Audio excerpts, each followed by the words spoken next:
जय जय श्री राधे राधे दोस्तों, जय जय श्री कुंज बिहारी, जय जय श्री हरिदास, हरे कृष्ण। दोस्तों, जो भी चीज़ हमको प्रिय लगे, इसका मतलब ये नहीं कि हमें वो प्रिय चीज़ लग रहा है।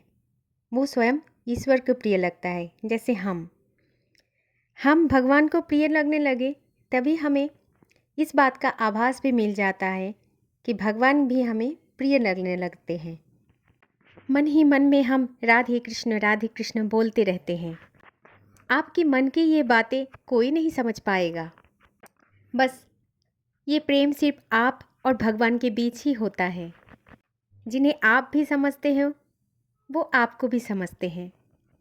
जिनके दर्शन मात्र आपकी नयन से अश्रुधारा बहते हैं। दोस्तों, ये प्रेम नहीं तो और क्या है? कभी सोच के आपने देखा कि जब तक आपके मन में कृष्ण चिंता नहीं आया था, तब मंदिर जाते वक्त आपके मन में कोई ऐसा चिंतन भी नहीं होता, आपकी आंखों से आंसू भी नहीं गिरते। वैसे तो ऐसे मंदिर जाके हम दर्शन करके आ जाते थे, लेकिन अभी जब भी मंदिर जाते हैं, भगवान के नेत्र में नेत्र डाल के जब भी देखते हैं, तो अचानक से आंसू टपक ही जाते हैं। दोस्तों, ये आंसू तो दुख के नहीं होते हैं, ये तो अनंत सुख की आंसू होते हैं जो भगवान हमें देते हैं। जब तक उनसे हमारा कोई कनेक्शन नहीं जुड़ जाता, तब तक कोई फीलिंग्स उनके प्रति हमारी नहीं होता है। लेकिन जिस दिन से उनके प्रति हमारा कनेक्शन जुड़ जाता है, उस दिन आप पीछे भी देखोगे तो भी आपको कृष्ण ही दिखाई देगा, आप सामने भी देखोगे तो भी आपको कृष्ण दिखाई देगा, आपको हर व्यक्ति के अंदर कृष्ण दिखाई देगा। आपके मन मंदिर में बस वही बैठा रहेगा, सिर्फ राधे कृष्ण बोलते रहोगे। इसे ही कहते हैं प्रेम। दोस्तों, जैसे हम बच्चों के लिए कुछ भी करते हैं, तो बच्चों को बेहद प्रेम होता है कि मेरी मम्मी ने ये बनाया है, मेरी पापा ने मेरे लिए ये खरीद के दिया है।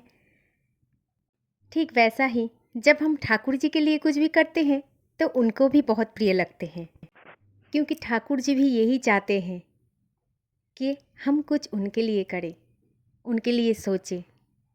क्योंकि हम उनके लिए सोचेंगे तो वो भी हमारे लिए सोचते हैं। जब भी हम ठाकुर जी के लिए सोचते हैं, तो हमारी ज़िंदगी के बारे में कुछ भी नहीं सोचने की ज़रूरत होते हैं, क्योंकि उनका बागडोर ठाकुर जी के हाथ में हो जाते हैं। चाहे लाइफ में कितने भी दुख आए, कितने भी सुख आए, सब में हम मुस्कुराते ही रहते हैं। जब ठाकुर जी के शरण में नहीं गए थे, तब दुख का बहुत पीड़ा होता था। कोई कष्ट देता था, कोई रुलाता था, तो बहुत कष्ट होता था। लेकिन ठाकुर जी के शरण में जाने के बाद ऐसा अनुभूति होता है कि दुख मानो दुख नहीं होता। दुख तो आते हैं जीवन में, उसका कारण भगवान नहीं है, उसका कारण हमारे कर्म फल होता है। लेकिन उस दुख को सहन करने का क्षमता भगवान श्री कृष्ण हमें दे देते हैं, और उस दुख के लड़ने की क्षमता भी हमें दे देते हैं। तो कभी भी हम दुख में भी परेशान नहीं होते और मन मुक्त होकर राधे कृष्ण बोलते रहते हैं। कृष्ण प्रेम में विलीन होने से एक फ़ायदा तो ज़रूर है, चाहे आपके जीवन में कोई रहे ना रहे, आपसे कोई प्रेम करे ना करे, आपको कोई भाव दे ना दे, कुछ भी फर्क नहीं पड़ता, क्योंकि आपके साथ परमेश्वर परमात्मा होते हैं। जिनके साथ वो होते हैं, उनको ऐसे कुछ भी फर्क नहीं होता है। ना कोई दुनिया की बाहर की संपत्ति का आग्रह होता है, क्योंकि विश्व का सबसे बड़ा संपत्ति तो वो है। वो जिनके साथ होता है, उनको और कुछ भी नहीं चाहिए। दोस्तों, हमारे जीवन में कई प्रेमी और कई प्रेमिका भी आते हैं। कुछ दिन रुककर वो चले भी जाते हैं, लेकिन ये एक ऐसा प्रेमी है जो कभी छोड़ के नहीं जाता, हमेशा साथ ही रहते हैं और अंत से अनंत तक हमेशा साथ ही देते रहते हैं। एक बात तो सही है दोस्तों, कि कृष्ण की कृपा सब पर नहीं होता। जब तक कृष्ण की कृपा नहीं होते, उनका नाम नहीं ले पाते हम। जब कृष्ण की कृपा हो जाते हैं, तो मन के अंदर भी हमेशा कृष्ण कृष्ण ही बोलते रहते हैं, उसमें और दूसरा कोई नाम ही नहीं आता। ऐसे होते हैं हमारे कन्हैया की प्रेम की शक्ति। कभी ब्रजवासी की तरफ देख लो, वो तो कन्हैया के दर्शन मात्र से खुश हो जाता है। वो तो कन्हैया को बोलते रहते हैं कि कन्हैया तुम एक बार दर्शन दे दो, चाहे तुम 100 वर्ष बाद फिर से मिलो, लेकिन तुम्हारे दर्शन मात्र से हम 100 वर्ष तुम्हें बिना देखे ही जी लेंगे। ऐसे होती है कृष्ण का प्रेम।